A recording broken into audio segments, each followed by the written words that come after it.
Maraming salamat sa lahat ng sumusubaybay. Please subscribe and follow my YouTube and Facebook channel, Filipino Novel. Maraming salamat po. Kabanata 2421. Mas naging seryoso si Francis nang makita niya ang mga bagong dating. Kinausap niya si Severin sa pamamagitan ng espiritual na kamalayan. Sila ang North Sea Barbaric Clan. Narinig ni Severin ang tungkol sa North Sea Barbaric Clan, na dalubhasa sa paglilinang ng kanilang mga pisikal na katawan. Ngayon ay tila nararapat na ang kanilang reputasyon. Malinaw na nararamdaman ni Severin ang kakaibang aura na nagmumula sa kanila. Ang kanilang mga balat at mga totem na parang tato sa buong katawan ay naglabas ng isang misteryoso at makapangyarihang presensya. Ang pagdating ng North Sea Barbaric Clan ay nagdulot ng kaguluhan sa iba pang mga cultivator, lalo na ang mga talakayan tungkol kay Tristram. Hindi ko inaasahan na personal na darating si Tristram. Nabalitaan ko na ang taong ito ay may napakalakas na pisikal na katawan, na kayang tiisin ang mga elite quality na espiritual na kayamanan. Wow! Isang pisikal na katawan na maihahambing sa mga elite quality na espiritual na kayamanan. Natatakot ako na ang isang level 7 Paragon ay walang kapantay, tama ba? Hindi lang iyon, nagawa ni Tristram na patayin ang isang kumpletong antas ng level 6 na Paragon noong siya ay isang level 5 na Paragon pa lamang. Malamang mas malakas na siya ngayon at kailangan siyang iwasan ng mga Saintmen. Napansin din ng North Sea Barbaric Clan na hindi matatag ang espasyo malapit sa Tucon, kaya huminto sila at naghintay.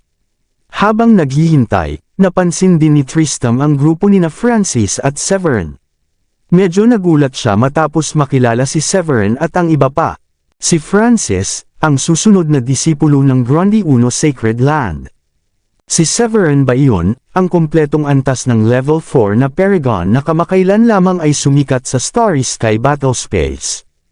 Hindi na kailangan pang ipakilala si Francis, ang susunod na disipulo ng Grande Uno Sacred Land. Kahit na siya ay isang kumpletong antas na level 6 na Paragon pa lamang, hindi siya mas mahina kaysa sa isang level 7 na Paragon. Tungkol naman kay Severin, ang pangalang ito ay umuugong sa mga tainga ni Tristram nitong mga nakaraang araw. Tutal, hindi pa naman katagalan nang pinatay ni Severin si Damian. Bagamat medyo nagulat si Tristram, hindi niya masyadong tinitigan si Severin ng matagal. Kahit na pambihira si Severin, isa pa rin siyang level 4 Paragon. Hindi siyang maihahambing sa ibang mga prodigy na maaaring dumating at makipagkompetensya para sa Starry Token. Ipinikit ni Tristram ang kanyang mga mata at nagpahinga pagkatapos noon. Gayunpaman, lalong naging masigla ang Starry Sky di nagtagal. Parami ng parami ang mga bahid ng liwanag ng bahaghari na may tunog ng sipol. Mayroong isang nakakasakal na mar-ingle na aura na nagmumula malapit sa malaking planeta. Sabay na tumangala sina Severin, Francis, at Tristram nang maramdaman nila ang aura, at nakita nila ang isang bahid ng liwanag na papalapit sa malaking planeta sa napakabilis na bilis. Ang bahid ng liwanag ng bahaghari ay naglabas ng isang umaalon at mar-ingle na aura, na parang pinipigilan ng Majestic Mountain ang kawalan, na nagdudulot ng mga alon sa Starry Sky. Malinaw na nakita ni Severin ang mga tao sa loob ng mawala ang liwanag. Pinangungunahan sila ng isang gwapong binata na nakasuot ng marangyang damit, na naglalabas ng aura ng level 7 Paragon. At sa tabi ng gwapong binata na ito, nakita ni Severin ang isang pamilyar na tao. Ito ay si Blake, na nakalaban niya noon. Sa sandaling ito, bumulong si Francis sa tabi niya. Sila ay mula sa angkan ng Menzi ng 8 dakilang angkan. Ang pinuno, si Algernon, ay maaaring makapareha ko. Algernon. Tumango si Severin nang marinig ito. Ang 8 dakilang angkan ng East Plain ay dating nangungunang puwersa sa Blue Realm. Noong sinaunang panahon, ang bawat isa sa 8 pamilyang ito ay may isang Celestial Elder, kaya naman sikat sila sa buong Blue Realm. Bagamat halos walang mga inapo ng mga pamilyang ito ang umakyat sa immortalidad pagkatapos noon, sila ay makapangyarihan sa panimula, at ang lakas ng bawat pamilya ay hindi gaanong nakahihigit sa sagradong lupain. Ang pagdating ng Menzi Clan ay nagdulot ng matinding sensasyon sa mga nanunood. Sila ang Menzi Clan ng 8 dakilang angkan ng East Plain. Nabalitaan ko na ang kasalukuyang banal na tagapagmana ng Menzi clan ay nakapag-activate na ng Celestial Bloodline sa kanya, at siya ang malamang na umakyat sa immortalidad sa Menzi clan. Kayang-kaya ng patayin ni Algernon ang isang level 6 Paragon noong siya ay nasa level 4, at malamang ay mas malakas na siya ngayon. Ngayong lumitaw na ang Menzi clan, malamang ay paparating na rin ang iba pang mga sagradong lupain, tama ba? Iniisip ko kung sino ang makakakuha ng huling piraso ng Starry Token. Maraming tao ang nagsimulang mag-usap ng mahina habang nararamdaman nila ang nakakatakot na aura na nagmumula kay Algernon. Bagamat ang kabuuang lakas ng East Plain ay hindi maihahambing sa iba't ibang sagradong lupain ngayon, ito pa rin ang nangingibabaw na puwersa sa Blue Realm. Ang Menzi clan ay itinuturing na isang haligi ng lakas ng 8 dakilang angkan, at tiyak na hindi mahina si Algernon. Maging si Severin ay nakakaramdam ng pressure mula sa level 7 Paragon. Nang sinusuri ni Severin ang mga miyembro ng Menzi clan, sabay na tumingin si Blake at ang iba pa mula sa angkan. Puno ng puot si Blake nang makita niya si Severin. Hindi niya makalimutan na hinarang at ninakaw ni Severin ang metal na oro noong nakikipaglaban siya kay Elrond, ang ika-9 na prinsipe ng Great Flare sa Meteorite Belt. Umasa si Severin sa kanyang malakas na pisikal na lakas upang durugan ang superior quality spiritual treasure ni Blake at napilitan siyang umatras. Para makaganti, ibinahagi ni Blake na si Severin ay nagtataglay ng isang elite quality spiritual treasure, dahilan para si Severin ay maging target ni Halbert ng Darkness Scared Land. Akala ni Blake ay mamamatay na si Severin nang malaman niyang si Severin ay target ni Halbert, ngunit sa huli ay natalo si Halbert nang hindi inaasahan. Bukod dito, mas lalong nagalit si Blake kay Severin nang marinig niyang pinatay ni Severin sina Jerry at Damian. Anong nangyayari, Blake? Kilala mo ba ang taong ito? Lumapit si Algernon kay Blake at nagtanong dahil tila nakilala niya si Severin. Ngumiti ng mapait si Blake at sinabi sa mahinang tono, "Siya si Severin, young master." Oh, tiningnan ni Algernon si Severin nang medyo hindi inaasahan. Hindi ba't sinabi mo noon na isa lamang siyang level 3 Paragon? Nasa kumpletong yugto na siya ng level 4 Paragon. Kamakailan lamang ay maraming narinig si Algernon tungkol kay Severin, lalo na ang balita ng pagkamatay ni Damian, na nagdulot ng kaguluhan sa buong Starry Sky Battle Space, at maraming tao ang patuloy na nag-uusap tungkol dito. Medyo nagulat si Algernon nang makita niya ng personal si Severin. Ito talaga ang pagkamit ng level 4 Paragon. Humanga siya sa kakayahan ni Severin na patayin si Damian, na isang level 6 Paragon ng Monsteroid. Matapos suriin sandali si Severin, sinabi niya kay Blake, "Huwag mong maliitin ang taong ito, isantabi mo muna ang iyong mga iniisip na paghihiganti." Tumango si Blake nang may mapait na ngiti nang marinig ang mga salita ni Algernon. Bagamat hindi pa rin niya maalis sa isip ang katotohanang inagaw ni Severin ang metal na oro, mas malakas si Severin kaysa kay Blake sa mga bagay na natamo. Kaya pa niyang patayin ang isang level 6 Paragon tulad ni Damian. Hindi naglakas loob si Blake na ipakita ang kanyang pagkadismaya kay Severin sa mga sandaling iyon. Ang pagdating ng Menzi clan ay pumukaw lamang ng ilang talakayan sa mga cultivator malapit sa mabituin na kalangitan. Di nagtagal, nakalimutan na ito nang dumating ang iba pang mga prodigy. Ilang guhit ng mga liwanag ng bahaghari ang lumitaw sa mabituin na kalangitan habang sina Algernon at ang iba pa ay nakarating sa malaking planeta. Ang bawat liwanag ng bahaghari ay puno ng nag-aalab na kapangyarihan, at ang matalas na aura ay tumagos sa kawalan, na yumanig sa mga puso ng mga cultivator na mababa ang antas. Isang pilak at puting treasure ship ang lumitaw sa paningin ng lahat. Ang barko na kasing laki ng burol ay gawa sa puting jade. Gumalaw ito sa napakabilis na bilis, na lumilikha ng isang malakas na bugzo ng hangin na sumira sa lahat ng nasa daanan nito. Ang sinumang cultivator na sumubok na harangan ang barko ay malamang na madurog ng mga walang ingat na paggalaw nito. Isang malaking gininto ang salita ang nakasulat sa harap, at nagpakita ng isang pambihirang aura. Ito ay ang Burke. Nakilala ng ilang cultivator ang pagdating at bumulalas. Tingnan mo, ito ang treasure ship ng Burke clan. Ang Burke clan ng East Plain. Nabalitaan kong pinatay ni Severin si Jerry ilang araw na ang nakalipas.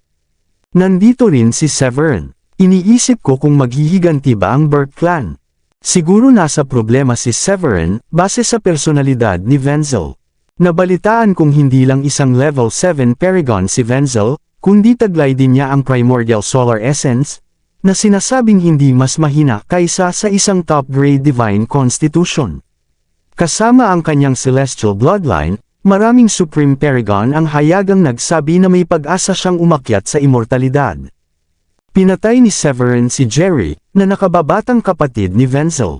Malaki ang alitan na ito. Nakakrus ang mga paa ni Wenzel sa unahan ng barko. Nagliliyab ang kanyang mga mata na parang gininto ang apoy, mabangis at tumatagus, na parang nagmamay-ari ng eksena. Habang naglalayag ang treasure ship at dumating malapit sa malaking planeta na may mahigit 10 disipulo mula sa Burke clan, tumayo si Wenzel. Tumingin siya sa paligid, at sa wakas ay natuon ang tingin kay Severin. Simula nang bumagsak si Jerry, ang impormasyon tungkol kay Severin ay kumalat ng malawak, dahilan para maging maingat ang maraming cultivator na mababa ang antas. Gayunpaman, ang Burke clan ang naghahangad ng paghihiganti. Kaya naman, nakilala ni Wenzel si Severin sa unang tingin pa lang. Isang malamig na intensyong pumatay ang sumilay sa mga mata ni Wenzel nang makita niya si Severin na nakatayo sa tabi ni Francis. Pag-apak niya sa kawalan, ngumisi siya. Ikaw ba si Severin, na pumatay sa aking ikapitong nakababatang kapatid? Pagkatapos niyang magsalita, isang malakas na presyon ang sumabog mula kay Wenzel, dahilan para agad na gumuho ang espasyo sa loob ng 12-dosenang yarda. Ang pinaghalong walang katapusang elemento at ang Nine Heavens Gang Wind ay naging dahilan para magmukhang katapusan ng mundo ang nakapalibot na kapaligiran. Maraming cultivator sa malapit ang nakaramdam ng pagkasakal, na parang nakaharap sila sa isang humanoid na halimaw mula sa sinaunang panahon, na nagpapabilis ng tibok ng kanilang mga puso. Gayunpaman, nanatiling hindi natitinag si Severin. Nang inag ang kanyang katawan, at ang buong aura ng level 4 Paragon ay sumabog, at niyanig ang kawalan gamit ang dumadagandong na lakas ng dugo at enerhiya, na naging isang nagliliwanag na sinaunang bundok sa itaas ng kanyang ulo. Kasabay nito, ang hindi mabilang na mga bituin ay sumabog na may maliwanag na liwanag, ang kapangyarihan ng kalawakan ay naging isang nagniningning na lugar at pumasok sa katawan ni Severin. Palihim niyang inactivate ang Sky Soil Zenith at pinahusay ang kanyang sarili gamit ang Stellar Punch. Pagkatapos ay tumingin siya kay Wenzel nang may malamig na tingin, at sumagot. Ako ito, gusto mo bang maghiganti para kay Jerry? Kahit na si Severin ay isang level 4 Paragon lamang, nahuhuli kay Wenzel ng 3 antas, kaya na niyang gumamit ng lakas na higit sa 1,000,000 kilo gamit lamang ang kanyang pisikal na katawan pagkatapos ng kamakailang pag-activate ng Chaotic Constitution. Kasama ng elite quality spiritual treasure at ilang divine techniques, maaaring magbigay sa kanya ng lakas para lumaban. Bukod dito, binigyan ni Oscar si Severin ng isang jade pendant bago pumasok sa Starry Sky Battle Space. Ito ay isang proteksyon na anteng-anteng na personal na pinino ng isang Royal Paragon at kayang tiisin ang isang buong puwersa na atake mula sa isang level 7 Paragon. Ito ang tunay na trump card. Kaya, nagkaroon ng kumpiyansa si Severin na harapin si Wenzel nang walang takot. Ngumiti si Wenzel matapos niyang makitang kumilos si Severin. Ang kanyang ngiti ay napakalamig, at ang kanyang tingin ay parang pagtingin sa isang patay na tao. Sa sandaling ito, naglabas si Wenzel ng isang matalim na aura. Ang mga gumugulong na madilim na ulap ay tumaas sa likuran niya, at ang pulang banal na kulog ay nagngangalit sa starry sky. Ang marahas na aura ay nangilabot kahit sa mababang antas na Paragon sa loob ng radius na 100 milya, na nagpapakilig sa kanilang mga anit at nagpapanginig sa kanilang mga kaluluwa. Ang kanyang intensyong pumatay ay halos tumigas at pinutol sa espasyo sa nakapalibot na kawalan. Maraming mga Paragon sa malapit ang nahirapan sa tensyonadong eksena. Ngunit syempre, mayroon ding mga nagyayabang. Nang makita ang galit ni Wenzel, ngumiti si Blake. Tila nakita na niya ang eksena ng pagkamatay ni Severin. Tuwang-tuwa si Blake sa kanyang puso. Tiningnan niya si Wenzel, na puno ng intensyong pumatay, at ngumisi. Masyadong arrogant si Severin. Natatakot akong mahulog siya sa kamay ng banal na tagapagmana ng angkan ng Burke. Nakasimangot si Algernon at tumingin ng seryoso sa gilid, lalo na nang makita niya ang mahinahong tugon ni Severin kay Wenzel, na parang kontrolado na niya ang lahat. Medyo nagulat siya, ngunit iniisip din niya na baka may mga trick pa rin si Severin. Balik sa angkan ng mga barbaric sa North Sea, mukhang nag-isip si Tristram. Iniwas niya ang tingin kay Severin at umiling. Hinangaan niya ang katapangan ni Severin, ngunit hindi niya inakalang makakaligtas si Severin mula kay Wenzel. Maaaring mapatay ng isang level 4 Paragon ang isang complete stage level 6 Paragon, ngunit hindi ang isang level 7 Paragon. Ang isang level 7 Paragon ay nasa ibang antas. Ang isang level 4 Paragon ay hindi kapantay, maging ito man ay ang espiritual na enerhiya o kapangyarihan ng langit at lupa sa loob ng katawan, o ang pag-unawa sa banal na kasulatan ng pilosopiya. Kaya naramdaman niya na si Severin ay naghahanap lamang ng sarili niyang kamatayan para maging mayabang pa rin. Tulad ng inaasahan, gumawa si Wenzel ng kanyang hakbang na may kumukulong hangarin na pumatay. Itinaas niya ang kanyang binti at pumailang lang sa ere mula sa treasure ship. Nang akmang hahakbang na siya pasulong, si Francis sa tabi niya ay humakbang pasulong. Bahagyang ngumiti si Francis at sinabi kay Wenzel, "Si Severin ay isa na ngayong disipulo ng Grundy Uno Sacred Land, inutusan ako ng isang elder na alagaan siya bago pumasok sa Starry Sky Battle Space. Paano kung huminto tayo rito para sa aking kapakanan, Wenzel?" Si Severin ay isang disipulo ng Grundy Uno Sacred Land na ngayon, bilang isa sa mga pinuno ng pangkat, hindi mapigilan ni Francis ang kanyang mga kamay. Mayroon pa ring kaunting takot si Wenzel kay Francis. Bukod dito, malinaw na sinabi ni Francis na inutusan siya ng isang elder sa Starry Sky Battle Space, ngunit hindi naman ganoon ang ibig sabihin nito sa labas ng mundo. Habang iniisip ni Wenzel na huminto para kay Francis, biglang umalangaw ang isang mapangutyang boses sa Starry Sky. "Oh, para sa kapakanan ng Grundy Uno Sacred Land. Paano kung wala akong pakialam?" Pagkarinig ng boses, isang anino ng gintong dragon ang mabilis na tumagos sa kawalan at lumitaw sa harap ng lahat. Kabanata 2425.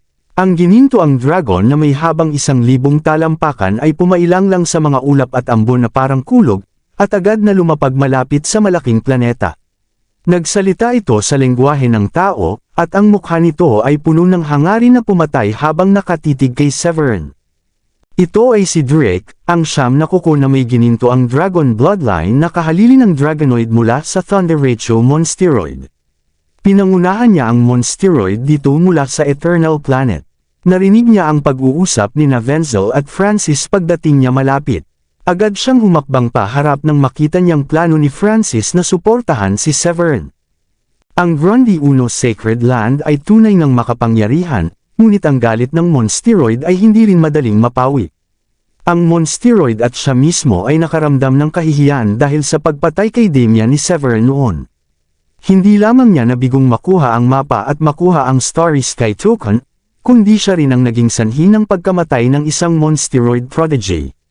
Paano niya ito maipapaliwanag sa mga matatanda ng kanyang angkan kapag bumalik na siya sa Thunder Peak region? Kaya, nang makita niyang medyo nag-aalangan si Wenzel nang harapin si Francis, agad siyang lumapit. Ang biglaang paglitaw ni Drake ay nagdulot ng matinding kaguluhan sa mga nakamasid sa malapit. Ang Dragonoid, si Drake pala, hindi ko inaasahan na darating din si Drake. Tapos na si Severin. Napatay si Damian ni Severin ilang araw na ang nakalipas. Tiyak na hindi niya bibitawan si Severin sa kanyang tono. Sok, gagawa pa rin siya ng pangalan para sa kanyang sarili sa Blue Realm kung makapatay siya sa pamamagitan ng 2 level 7 Paragon. Ang mga tao sa paligid ng malaking planeta ay nagsimulang mag-usap ng pag-ulong tungkol sa paglitaw ni Drake. Karamihan sa mga tao sa larangan ay alam na alam ang alitan sa pagitan ni Severin at ng Monsteroid. Alam nila na hindi kailanman hahayaan ng Monsteroid ang bagay na ito, ngunit hindi nila inaasahan na ang paghihiganti mula sa Monsteroid ay darating ng ganito kabilis. Kahit si Wenzel ay hindi inaasahan ito. Pinag-iisipan ni Wenzel na isantabi ang usapin at pag-usapan ito ng hiwalay kay Severin nang pumasok siya sa Middlebridge sa hinaharap matapos niyang makitang sinusuportahan siya ni Francis. Una sa lahat, magpapakita ito ng kaunting paggalang sa susunod na disipulo ng Grundy Uno Sacred Land. Pangalawa, ang kasalukuyang prioridad ni Wenzel ay ang ipaglaban ang Starry Token na malapit ng lumitaw. Malaki ang magiging talo niya kahit na nagawa niyang patayin si Severin para sa paghihiganti kay Jerry, na hindi makakatulong sa susunod na laban para sa Starry Token. Kaya, pagkatapos ng maikling pag-iisip, pumayag si Wenzel na magpakita ng kaunting paggalang kay Francis. Gayunpaman, hindi niya inaasahan na biglang lilito si Drake. Isang ideya ang sumagi sa isip ni Wenzel nang makita niya ang nakamamatay na mukha ni Drake. Tiyak na gugustuhin ni Wenzel na patayin si Severin ng mag-isa sa lalong madaling panahon dahil napatay niya si Jerry at napahiya ang angkan ng Burke. Nag-aalangan pa rin siya dahil kay Francis, ngunit ang pagdating ni Drake ay nakatulong kay Wenzel na magkaroon ng kaunting kumpiyansa. Tumangala siya kay Francis na nakatayo sa harap ni Severin at ngumisi. Tama si Drake, Francis. Pinatay niya ang batang Panginoon ng angkan ng Burke. Kailangan ko siyang patayin gamit ang sarili kong kamay kahit anong mangyari. Iminumungkahi kong lumayo ka. Kung bibitawan niya si Severin, iisipin ng mundo na madaling apihin ang angkan ng Burke. Biglang naging seryoso ang tono ni Wenzel. Kumunat ang noo ni Francis at medyo naging malungkot at pangit ang mukha niya. Lalo na nang makita niya ang pagdating ni Drake, nakaramdam siya ng biglaang pressure. Nahulaan na ni Francis na malamang na mahaharap siya sa isang mahirap na laban kung patuloy niyang susuportahan si Severin. Ngunit kung hindi, magmumukha siyang isang taong hindi mapagkakatiwalaan. Tutal, si Severin ay isa sa mga disipulo ng Grundy Uno Sacred Land. Hindi tulad ni Francis, na natiling kalmado at walang pakialam si Severin sa sandaling ito. Bagamat medyo nagulat siya sa hitsura ni Drake, itinago ni Severin ang kanyang emosyon at pinilit ang sarili na magmukhang kalmado, dahil palihim na niyang na-activate ang espiritual na kayamanan, ang Flameless Pinnacle at Royal Paragon Protective Charm sa kanyang katawan. Umaasa sa dalawang bagay na ito, dapat ay makatagal siya ng 15 minuto at makatakas mula sa mga ito. Dumating si Drake sa pinangyarihan at binawi ang kanyang tunay na anyo at nag-transform sa isang gwapong binata na may lubod na lila na ginto. Tinitigan niya si Severin nang may matalas na intensyong pumatay, parang isang matalas na kutsilyo na pumuputol sa nakapalibot na espasyo ng walang kabuluhan. Natapakan ni Drake ang kawalan, at ang kanyang aura ng Level 7 Paragon ay biglang tumaas at sumugod kay Severin. Ibigay mo ang token at mga kayamanang nakuha mula sa mapang iyon, at tanggapin ang iyong kamatayan ng may pagsunod. Iiwan kitang buo sa ngayon. Nasakal si Severin nang harapin niya ang nakakatakot na presyon mula kay Drake. Ang presyon mula sa Level 7 Paragon, tulad ng pagsupil sa isang malawak na mundo, na nagdudulot ng espiritual na enerhiya sa kanyang katawan ay medyo hindi gumagalaw. Gayunpaman, sa sandaling ito, humakbang si Francis. Marahan niyang ikinumpas ang kanyang kamay, at isang di nakikitang puwersa ang dumampi sa katawan ni Severin na parang simoy ng tagsibol, at agad na pinawi ang presyon sa kanya. Pagkatapos gawin ito, tumingin si Francis kina Drake at Wenzel at ngumiti. Haha, maaari ba kayong dalawa na gumawa ng pabor para sa akin at ipagpatuloy ang bagay na ito pagkatapos ng labanan dito sa Starry Sky Battle Space? Kasalukuyan siyang nakikipagtulungan kay Severin, at hindi niya masabi ang mga salitang binitawan niya. Sa sinabi ni Francis, napangisi si Drake. Kung ganoon, ayusin na natin. Pagkatapos sabihin ito, sumulyap siya kay Wenzel sa tabi niya, at agad na naintindihan ni Wenzel ang ibig niyang sabihin, na ang labanan ng mag-isa. Kailangan nilang talunin si Severin ngayon. Sa sandaling ito, tumaas ang espiritual na enerhiya ng langit at lupa sa katawan ni Wenzel. Sumugod siya kay Severin gamit ang isang parang multo na galaw. Lubhang nagbago ang mukha ni Francis nang makita niyang kumilos si Wenzel.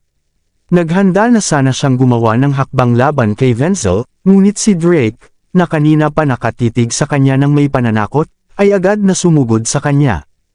Ako ang kalabanan mo, Francis. Ngumisi at humarang si Drake sa harap ni Francis.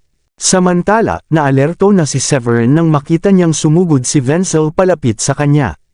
Walang pag-aalinlangan, tinawag niya ng direkta ang Sky Soil Zenith. Agad na lumawak ang Sky Soil Zenith at naging parang bundok, at hindi mabilang na hibla ng enerhiya ng lupa at langit ang naghabi at bumalot sa buong katawan ni Severin. Nagliwanag ang mga mata ni Wenzel nang makita niya ang Sky Soil Zenith, sinabi niya sa sakam na tono. Napakagandang kayamanan. Pagkatapos magsalita, itinaas niya ang kanyang kamao at marahas na sumugod. Ang kanyang kamao ay umalangaw-ngaw na may aura ng level 7 Paragon at sumabog sa isang nakasisilaw na liwanag.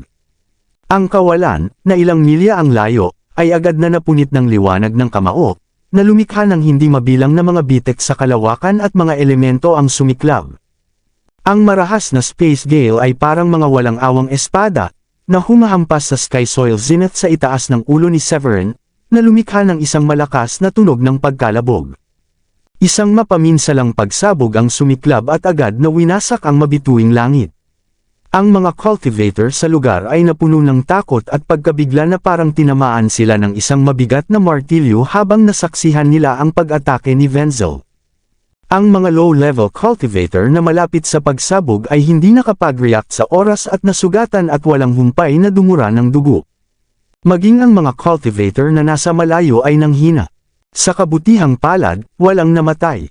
Hindi mabilang na mga cultivator na nakatakas mula sa larangan ng digmaan na nawasak ng shockwave ang tumingin kay Severin ng may takot at pangamba. Sa sandaling ito, isang parang araw na liwanag ng kamao sa tuktok ng Sky Soil Zenith ang sumabog. Ang liwanag ng kamao ay may dalang nakakatakot na kapangyarihan na naglalabas ng isang mapanirang aura, na parang ang langit at lupa ay gumuguho, na sumasaklaw sa mabituing langit. Si Severin, na kumokontrol sa Sky Soil Zenith, ay nakaramdam ng isang napakalaking puwersa na tumatama sa kanyang katawan ng walang awa. Malubha sana ang kanyang mga pinsala kung hindi siya pinuprotektahan ng espiritual na kayamanan at ng kanyang perpektong magulong konstitusyon. Gayunpaman, ang mukha ni Severin ay namutla ng husto dahil sa pag-atake ni Wenzel, at may bakas ng dugo na tumulo mula sa sulok ng kanyang bibig. Nakaramdam siya ng krisis at ang kanyang buong katawan ay nanginginig sa takot, na parang kakadaan lang niya sa mga pintuan ng impyerno.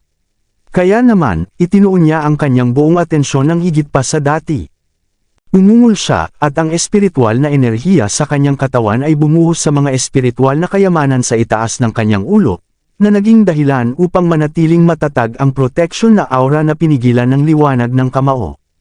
Pagkatapos ng ilang shockwave, napabuntong hininga si Severin habang nakatingin sa gumuguhong panangga.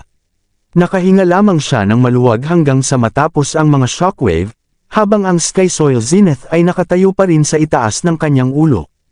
Bagamat nalabanan ng Flameless Pinnacle ang pag-atake, unti-unting lumabo ang liwanag nito, na nagpapahiwatig na ang espiritual na kayamanan ay bahagyang nasira. Gayunpaman, bilang isang elite quality spiritual treasure, nagawa nitong makayanan ang atake gamit ang katigasan at kapangyarihan nito. Pinahid ni Severin ang dugo sa sulok ng kanyang bibig, at naisip niya nang may takot. Kaya ito ang kapangyarihan ng level 7 Paragon. Isang sulyap lang ang nagtulak sa akin na harapin ito ng buong lakas. Kahit na malalakas ang mga prodigy na nakasalamuhan ni Severin noon, wala ni isa sa kanila ang kasing lakas ng isang level 7 Paragon. Kaya pa rin ni Severin natalunin ng mga level 6 Paragon gamit ang kanyang mga nakatagong divine techniques at kapangyarihan. Ngunit ngayon, sa wakas ay napagtanto niya ang dahilan kung bakit tanging isang level 7 Paragon na tulad ni Wenzel ang maaaring maging Divine Heir o Saint Man. Matapos hamupa ang alikabok mula sa atake ni Wenzel, nagulat ang lahat ng makitang bahagyang nasugatan lang si Severin. Bakit hindi pa siya patay? Naging mahinahon ba si Wenzel sa kanya? Naguluhan si Blake. Dapat ay isang ganap na pagkatalo para sa isang level 7 Paragon ang labanan ng isang level 4 Paragon. Ang pakikipaglaban sa iba't ibang level ay isang biro lamang laban sa isang taong tulad ni Wenzel. Hindi ba't ang mga banal na tagapagmana at mga saintmen na ito ang nangunguna sa lahat? Para sa isang prodigy na tulad ni Wenzel, ang pagiging hindi matatalo ay napakadali lang. Ang isang level 4 Paragon lamang ay hindi kailanman makakalaban ng isang level 7 Paragon, at madudurog lang sila kahit gaano pa nila subukan. Habang mukhang nalilito si Blake, si Algernon ay tila nawawala sa kanyang iniisip. Nakatitig siya sa flameless pinnacle sa itaas ng ulo ni Severin. Ang pagharap sa isang level 7 Paragon na tulad niyan, napakagandang kayamanan niya, pagmumuni-muni niya. Samantala sa North Sea Barbaric Clan, pinanood ni Tristram ang laban ng may masayang ngiti. Bihirang makisali ang mga barbaro sa mga laban sa pagitan ng Middlebridge at East Plain. Labis siyang nagulat sa pagdepensa ni Severin kay Wenzel. Kung ikukumpara sa dalawang prodigy, gulat na gulat ang mga nanunood. Hindi pa siya patay. Isang level 4 Paragon na kayang harapin ang kapangyarihan ng level 7. Iyon siguro ang una sa buong Blue Realm. Nagawa ni Severin na patayin si Damian, kaya siguradong mayroon siyang nakatagong talento. Kahit na lahat ay namangha, inakala nilang lahat na si Severin ay tiyak na mapapahamak sa kanilang mga iniisip. Malamang na hindi tatagal si Severin laban kay Wenzel at maging si Drake ay sumusuporta sa kanya. Nanatili si Francis kay Drake, habang si Severin ay nakikipag-ugnayan kay Wenzel, na determinadong patayin si Severin. Tutal, ang elite quality spiritual treasure ay hindi naman nakikita, lalo na laban sa isang taong mas mataas sa kanila. Dahil si Wenzel ay nagpupursige, kahit ang isang elite quality spiritual treasure ay hindi magtatagal. Bukod dito, ang isang taong tulad ni Wenzel ay malamang na may sarili ring elite quality spiritual treasures. Tumangala si Wenzel sa flameless pinnacle at napansin niyang lumabo na ito. Tingnan natin kung gaano katagal ka makakatagal. Ngumisi siya, ikinumpas niya ang kanyang kamay, at isang tansong sibat ang lumitaw, na naglalabas ng aura ng isang elite quality na espiritual na kayamanan. Ang matalas nitong talam ay kumikinang na may nakapandidiring liwanag, na nagpapadala ng panginginig sa gulugad ng lahat. Ipinadaan ni Wenzel ang kanyang kapangyarihan sa sibat, at isang mar-angle na aura ang pumuno sa hangin sa loob ng milya-milya. Sa sumunod na sandali, isang nakasisilaw na sinag ng liwanag ang lumabas mula sa sibat at sumira sa kalawakan, na parang walang anuman ang mga elemento at ang Nine Heavens Gale at dumiretso kay Severin.